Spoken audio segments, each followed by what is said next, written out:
Joining me now is Stephen Strogatz, Director of the Center for Applied Mathematics at Cornell University. Dr. Strogatz is the author of 3 books, including Sync and The Calculus of Friendship, and has written a weekly column on mathematics for the New York Times. Welcome, Stephen Strogatz. Thank you, Susan. Feels great to be here with you. Proof is a play which is more about mathematicians than it is about math itself. How do you think Proof handles the popular stereotypes we have about mathematicians? On the whole, I'm pretty pleased with it. I was especially taken with the grad student, Hal, who is described as being hip, or at least a little bit hip. Which is not something that we associate. Right. We associate geek, right? Yeah, you certainly associate geek, and Hal is a little bit geeky, fair enough, but he's also hip. He's in a rock band. It's true it's not much of a band. It's also interesting that his friends, the other math students, are described as being party animals that can drink Catherine under the table and Claire. So now that's actually true. I was going to say, is that accurate? Yeah. Yeah, that I've seen some powerful drinking in the world of math. That's, if it's a stereotype, I don't know, but it is accurate. How is the math handled? Is it well handled? In parts, the math is well handled. I mean, some of the jargon that's used is exactly right. For instance, Robert, I think, is mentioned at one point as having done great work when he was in his early 20s on subjects like game theory, nonlinear operator theory, and algebraic geometry.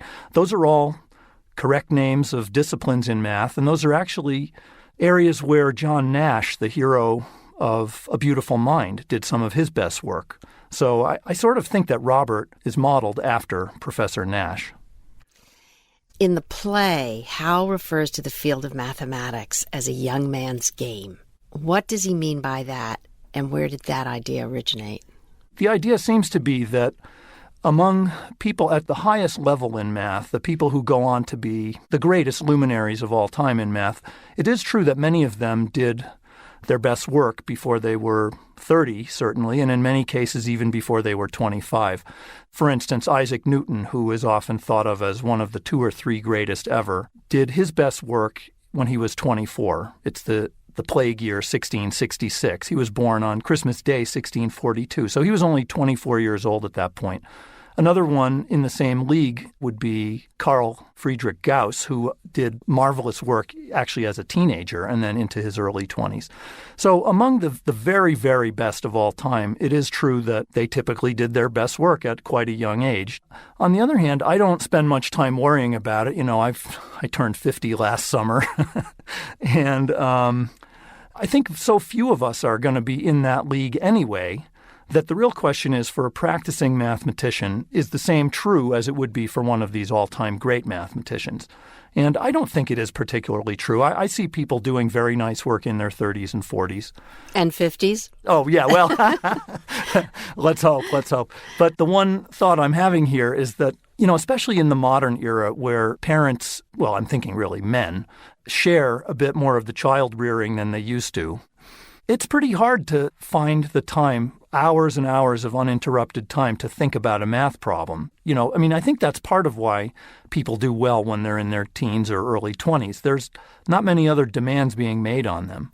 And as you get older, you have more responsibilities and just can't put in the time needed to make these kind of breakthroughs, even if you had the brain power to do it. I mean, Newton, for example, never got married, and as far as we know, he never had any relationships his whole life with any man or woman. I mean, he was a really solitary figure. In the question I just asked you, I referred to it as a young man's game. Women are represented in the play by Catherine and by Sophie Germain, both of whom have had to contend with this idea of math as a man's game. What are the latest statistics on women entering the field of mathematics? The statistics are getting more and more encouraging all the time. It used to be, in practice, pretty much a man's game. I mean, Sophie Germain is one of the few exceptions. There's another great mathematician named Sonia Kovalevskaya and Emmy Noether. I mean, you can almost name them on the fingers of 2 hands, the all-time great mathematicians who were women. That is discouraging. But in the modern times, everything is starting to look up, I would say. So, for example, if you look at, say, high school students or even elementary school students, the girls do better than the boys all the way through high school in terms of their scores on tests. So there's no issue about girls being inferior to boys at math. In fact, they're probably better on average. Another thing you could look at is, suppose you don't look at the average student, but the absolute best students, the ones who are mathematically precocious. There are students who have been studied at Johns Hopkins Center for Talented Youth, and the researchers there are interested in what makes a little math genius.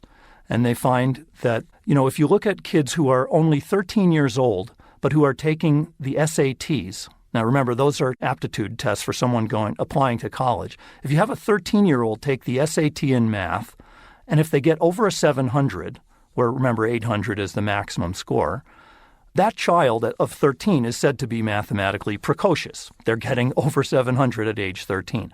Now, those kids have been studied for several decades, and 30 years ago, 13 to 1, they were boys. Okay, in other words, these mathematically precocious children, 13 out of every 14 was a boy. Only 1 out of 14 was a girl. That was 30 years ago. If you look at it today, it's now only 3 to 1 for boys. And to what do you attribute this progress? That's a good question. I would tend to think that it's having to do with the lessening of stereotypes, with cultural expectations that, of course, girls can do math as well as boys. Those are interesting statistics with regard to high school students, but what happens when these kids get to college, and what percentage of them actually pursue careers as professional mathematicians? That's where the story gets a bit darker, I think. The girls and the boys in high school are about equal in ability. If anything, the girls seem to be performing a little better. When they go to college, you find that it's still reasonably equal. By then, the math majors who go on to get undergraduate degrees, BAs in math, that's about 45% women. Continuing to the PhD, the number drops to 30%. So only about 1 out of 3 math PhDs are women. And then when you look at the ranks of math faculty, the number drops to 20%. Only 1 out of 5 math professors is a woman. So what's causing this attrition? People used to say, oh, well, girls or women aren't as good at spatial reasoning. I don't think that's a significant issue. Studies have shown that you can train people to be better at spatial reasoning. And in any case, that wouldn't explain why are the girls doing better than the boys in high school. It seems that it's something else going on. And it may be the best evidence we have is that, in part, women start to lose interest in math by the time they become professional or get trained to be professional mathematicians. And it could be partly cultural, that the math culture is a bit strange. It's competitive, doesn't foster cooperation so much. And there's also the matter that women often, who are very talented and smart at math, are talented and smart at other things too. That is, they're often good writers. They're just generally smart. They're not narrow in the way that a typical male mathematician might be. So these women have a lot of opportunities. They also have to start thinking about raising kids at around the time that they'd be coming up for tenure. So there's a lot of things that seem to pull women out of the mathematical track, but it's a pity. Getting back to the play, how plausible is Catherine's story, given her relative lack of training in mathematics? Are there any real-life analogs to proof? This is a really fascinating question. I wondered about this as I was reading the play, and maybe this touches on your earlier question about stereotypes, because as I was reading it and listening to it, I was thinking to myself that this is pretty far-fetched, that Catherine could have solved this problem that the world's best mathematicians had not solved. Why did I think that? Was it because I have my own prejudices about women? Maybe a little bit. But I think more what seemed to me very implausible is she hasn't even gone to graduate school. I mean, this is a person who supposedly is solving this problem. She's hardly spent any time in college, from what we can tell in the play. Now, that is almost unprecedented. I can't think of any cases of, absolute first-rank work in math being done by someone untutored or untrained in that way, with one exception, which is there was a phenomenal mathematician from India named Srinivasa Ramanujan, who in the early part of the 20th century wrote to a great British mathematician, Hardy, and sent a number of amazing theorems to Hardy. And Hardy, who was at that time one of maybe the greatest mathematician in England, wondered, who is this person, this clerk in India, writing to me? And he very quickly realized as he read this letter that these were remarkable theorems by a genius of the highest caliber. And as far as we can tell, Ramanujan was essentially self-taught, So it is possible. There is, maybe this is sort of a romantic idea, but, there's another young woman with no training whatsoever who is portrayed as a, young genius. We follow her from the ages of 13 to 17. And that's the young girl Thomasina in Tom Stoppard's Arcadia. And she basically develops chaos theory. So I think there is this kind of strain of romantic writing. I wonder if David Auburn was influenced a little bit by Tom Stoppard's Arcadia, which of course was written a few years earlier. That's interesting. Yeah. I mean, it's quite possible. I know for certain that Auburn is influenced by the story of Ramanujan, because any mathematician hearing the play will recognize a story in the play which comes straight from Ramanujan and Hardy, which has to do with the number 1729, which is mentioned early in the play when Catherine's father is talking to her about how many weeks she must have lost, not getting any work done while she's taking care of him. And at some point they talk about the number 1729, and one says, yes, it's the smallest number that's expressible as a sum of two cubes in two different ways. Now, that exact conversation occurred when Hardy was visiting Ramanujan in the hospital towards the end of Ramanujan's illness before he died. And he says to Ramanujan that he came over on a taxi, which was number 1729, and he thought it was inauspicious because it seemed such an uninteresting number. And Ramanujan instantly fired back and said, oh, no, it's a very interesting number, and then stated this number theoretic fact. It's 12 cubed plus 1 cubed, and it's also 10 cubed plus 9 cubed. It's the smallest such number that can be written as a sum of two cubes in two different ways. And, Hardy was just thunderstruck. How could Ramanujan know this? It was like he knew the numbers as his intimate friends. Proof is also a play about the link between madness and mathematical genius.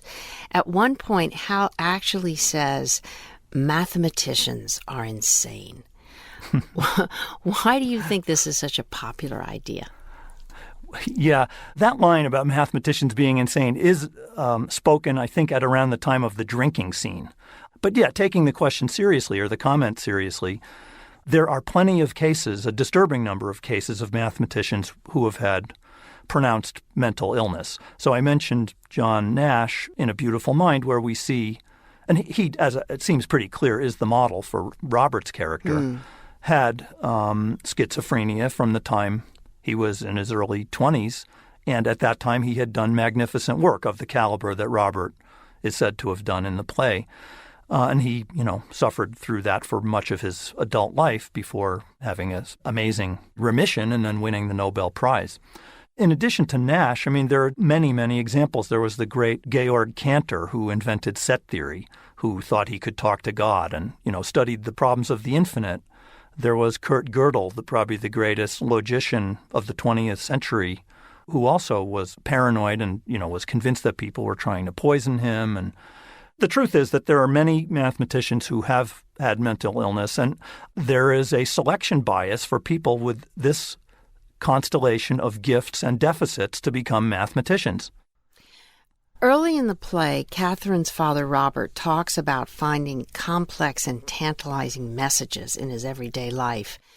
What role do intuition and inspiration play in mathematics? It's funny, people don't think of math that way. They think of math as very cold and logical and calculating, where's the intuition in that? Well, when you're trying to prove something and you're not even sure if it's true, how do you come to believe in truth when there's not much evidence? When a mathematician tries to prove something, if they already knew for a fact it was true, that would mean they had a proof. So we're constantly, and of course this is a big element in the play, trying to prove something or disprove it without really being sure of the truth or falsity of that assertion. So, how do you get to that? Well, by having intuition. I just feel that it must be true or that it must be false. And that gives you the courage to go on and try to seek a rigorous proof. There's one aspect of what Catherine says near the very end of the play that I think is right on the money about creativity in math. And it relates to something about creativity in art that Picasso said. So when she's talking to Hal at the very end and he says, what was it like? It must have been amazing. When he finally believes that she really did come up with this proof on her own. And eventually she says to him, it really wasn't amazing. It was just connecting the dots.